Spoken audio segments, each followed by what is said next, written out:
welcome back to my channel. So today I'm going to be showing you guys what you guys need for your first lesson, or first leasing a horse, or first buying a horse. So obviously this is for maybe beginners on owning a horse. I've personally never owned a horse. I just know the items and things that you guys need to do it. So let's get on to the video.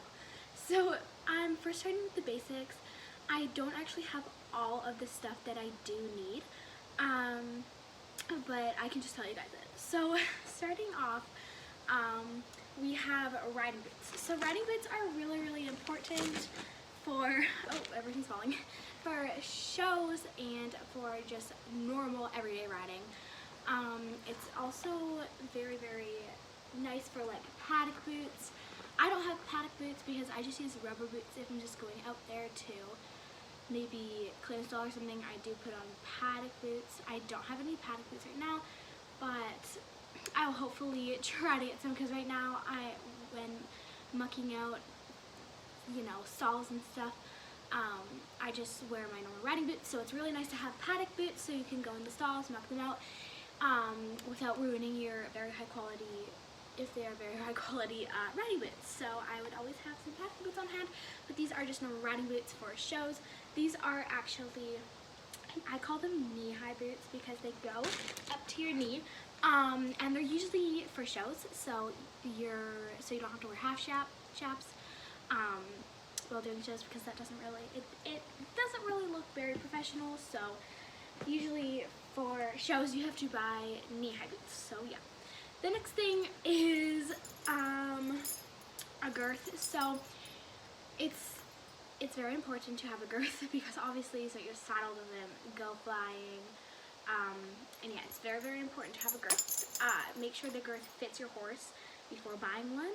I hopefully won't make that mistake because I'm pretty sure my mom has. She's probably bought a girth, or many people have bought a girth, and without measuring it to their horse, or not knowing what size it is, and literally spending like over $100 on a leather girth that doesn't even fit. So yeah, and there's no returns, so that really does suck. Yeah, so it's really important to measure your girth before you do buy it for your horse. So the next thing is, sorry, this is really dirty, but the next thing is a saddle pad or a half pad. I do have 2 saddle pads, but they're in my mom's car, and I don't feel like going to get them. But you do need a saddle pad. A half pad is optional, but if your horse does maybe have a little sensitive withers, or you just need extra padding or something, you can buy a half pad. So that's really good. The next thing is obviously a riding helmet. This is one of the most important things whilst riding. It's so your head doesn't get crushed or you don't get a migraine. So basically when you're riding, or if you fall off, this thing will protect you. If you fall off maybe on your hip or something, the hat won't really protect you, but it will definitely protect you if the horse does maybe step on your head, if you are, you know, cantering or something and you fall off. If the horse does step on your head, this will keep you alive. So it's really important to have a helmet for safety precautions. So the next thing is pull wraps, or I call them barn wraps or traveling wraps. Basically, these are the workout wraps. So basically, they're a little bit dirty because they've been used before. But it's for your horse when they're working out. I think so they don't brush. If your horse has a little bit of baby legs, it doesn't brush, but I don't really know. I've never really used pull wraps before, so yeah. But it's really important to have these. You know, because. So the next thing is jumping boots or brushing boots. So brushing boots are basically for when your horse, you know, is cantering or trotting or walking. Some younger horses, some more green horses, tend to brush their legs brush their legs against one another. So these are important so it doesn't get maybe sores or any like rubbage. So yeah, basically that's what these are for. They're a little bit dirty too, so just a little bit crusty. But yeah, it's really important to have those. So the next thing is, a halter. So this is actually one of my newer halters. This is actually one of my new halters. I just got it today. I'm really happy about it. I don't have a lead rope for it quite yet because obviously we haven't gotten that yet, but we will get it maybe tomorrow at the tack shop. But I'm just probably gonna get a nice teal one. This was obviously never used, but I'm hoping to use it in my next riding lesson. It is adjustable, which is really good. If you don't know the actual size of your horse's head, I would recommend getting an adjustable halter, obviously, because you may get the wrong halter size and it's not adjustable, then you're screwed, and then you have to go back to the tack shop or maybe refund it. If they don't refund it, then RIP to your money. So I would really get an adjustable halter. I don't really know the size of the horses I ride's head. That's really bad grammar there, but I don't really know the size of their head, so I just got an adjustable halter just to be extra sure.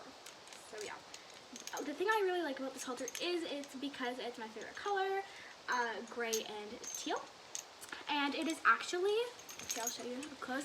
It is actually soft, so it doesn't cause rubs, so I don't have to buy those furry things that go on the pull band, the nose band, and the cheap pieces. So this is really, really nice for shows, so I don't have to buy that expensive, those really expensive halters.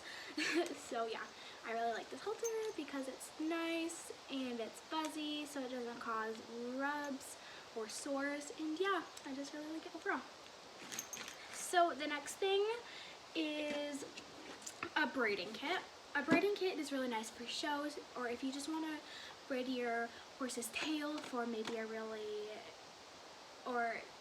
like a lesson or something, or just to be fancy, or if your horse tends to get their tail dirty out in the field. This is really nice for braiding, or maybe, plaiting.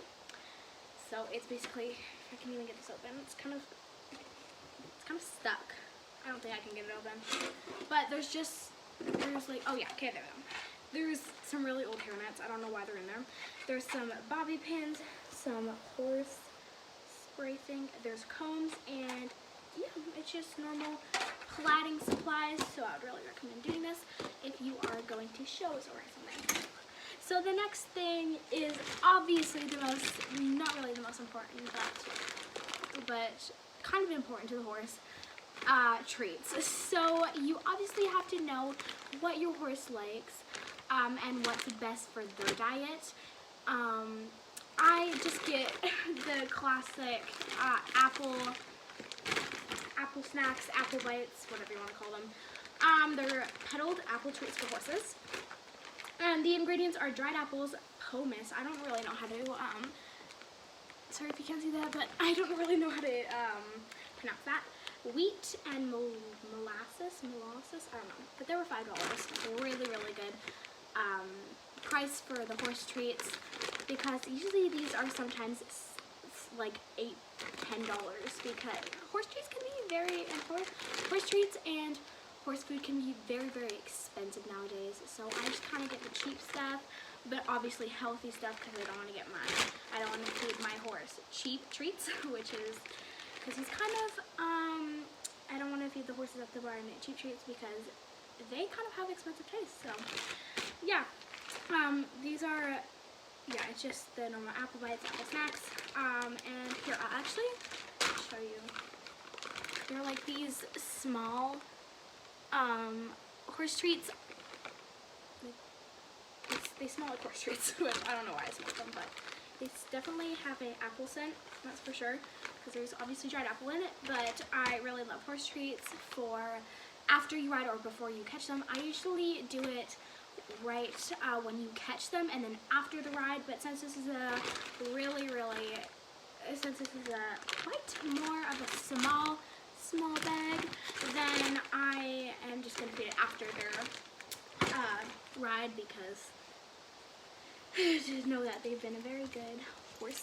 So the next thing I have is a bridle. So there is bitless bridles, which I'm thinking of going bitless, just because, you know, I don't know, but I'm open to going bitless, but I do have a bit on it right now because it obviously isn't the bitless bridle. The bitless bridles are like, what is it called? Not, but if you guys know, write down in the comments. YouTube keeps turning off my comments, so sorry for that. But yeah, I don't, not martingales. No, that's not it. I think, like, forgot what it's called, but I know the name, but I forgot what it's called. But this is just a regular loose ring rubber snaffle bit. I don't really use any other bits because obviously I don't really like putting pure metal in my horse's mouth.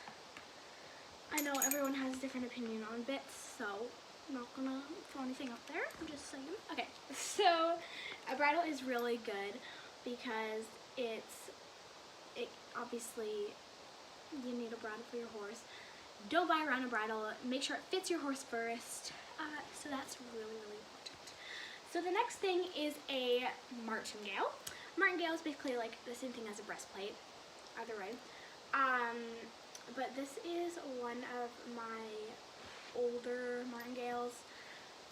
So basically this part, this part goes over the horse's neck. This faces towards the saddle. You can clip them onto the saddle, like put it under the saddle flaps, and then this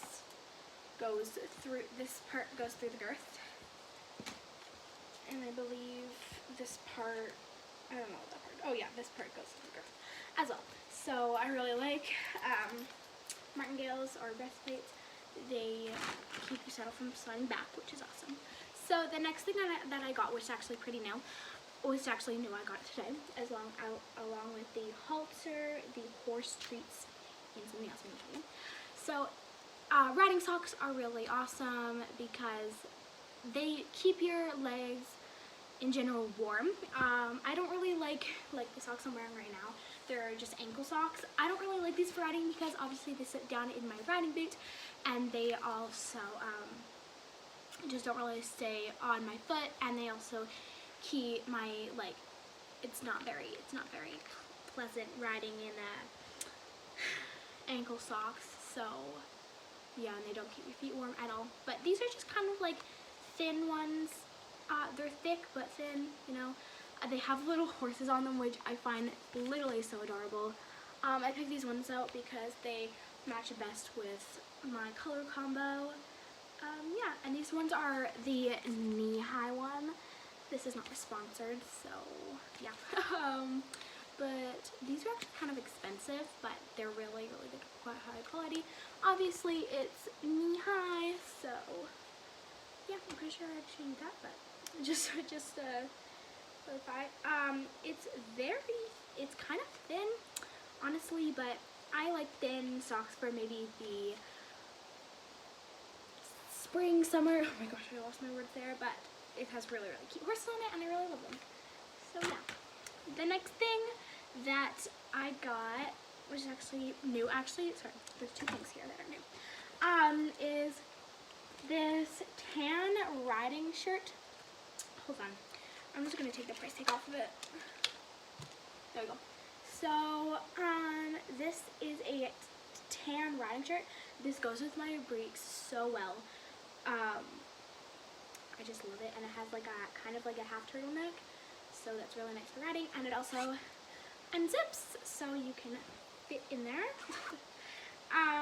And it also, the thing I actually like about it is you can also use this riding in the summer too, or spring. It's nice and light, so I usually put a really cozy warm jacket over my riding tops, but I don't actually have a proper riding undertop, I don't know what's called, underbase, because I don't know, I just don't want to really spend my money on it because I have shirts that go perfectly well, but that work perfectly fine and perfectly well, but I just decided why not. So yeah, I really like it. It's a really pretty, nice underbase, and yeah. Oh, one thing I forgot to mention. It has mesh here. See that? It has mesh, nice light mesh, which is really nice. So you're not literally like flaming. So you're not really hot. So awesome. So the next thing that I got, which is actually my last thing, is gloves. Gloves are really nice for riding in the winter and summer.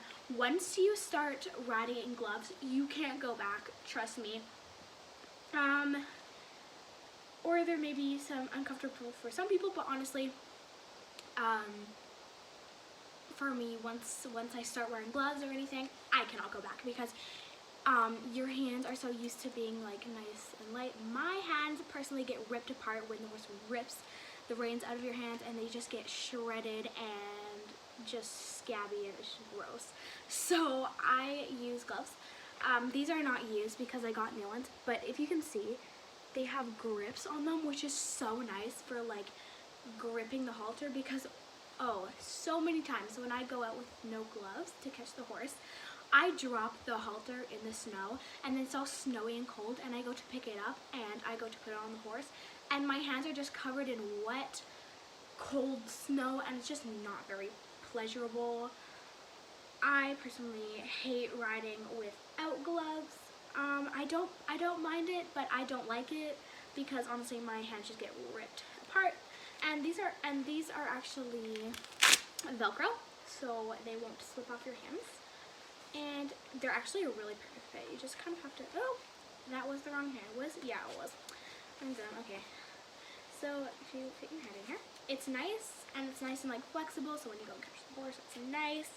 And they're really nice, high quality riding gloves. I love them so much. So yeah, they're really awesome. So the next thing that, the kind of last thing that I don't have here is a saddle. Obviously you need a saddle for many reasons, many reasons, to sit on, unless you want to go bareback, but that's not very pleasurable, of course, if your horse has a very bony back. But a saddle is definitely recommended. It's actually, you actually desperately need it. So I would recommend a saddle. Try getting a saddle fitter or like a saddle person to come and fit the saddle on your horse. See if it's a good saddle for your horse, and if it is, that's amazing, and if it isn't, try shopping for another one.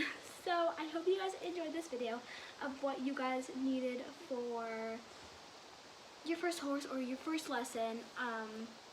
So yeah, sorry for not including all of it. I just sometimes forget to bring it up. But you also need brakes. So that's another thing I forgot to mention. You need brakes too.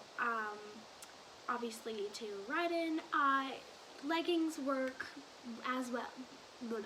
Leggings work just as well as brakes, but I would really recommend brakes if you're really getting into riding and shows.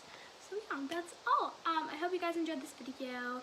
If you did, give it a like, maybe even subscribe. You don't have to, I'm not forcing you to. But yeah, I hope you guys enjoyed this video, and I will see you next time. Bye guys!